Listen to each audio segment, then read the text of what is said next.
Hello বন্ধুরা, আবারও চলে এলাম নতুন একটি ভিডিও নিয়ে। আর আমার নতুন ভিডিও তোমাদের সবাইকে অনেক অনেক স্বাগত। আজকে করব একটু চাউমিন। তো চাউমিনটা সেদ্ধ করে নিয়েছি, তারপর সবজিগুলোও কেটে রেখেছি।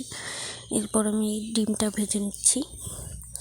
তো ডিমটা ভাজা হলে তারপর সবজিগুলো একটু ভেজে নেব। আর তোমরা কারা কারা এইভাবে চাউমিন খেতে ভালোবাসো অবশ্যই কমেন্ট করে জানাবে। সবজি দিয়ে চাউমিন। এখন ভালো করে সবজিগুলো ভেজে নেব। আর এখানে আমার ছেলে রয়েছে, আমার ছেলেও একটু ভয়েস দিয়ে দিল। আর ভয়েসটা কেমন হয়েছে অবশ্যই কমেন্ট করবে। তো দেখো, এরপর আমি চাউমিনগুলোও দিয়ে দিলাম। তো এটাকে কিছুক্ষণ রান্না করে নেব। তারপর দেখো আমার চাউমিন কমপ্লিট। কেমন হয়েছে দেখতে অবশ্যই কমেন্ট করবে।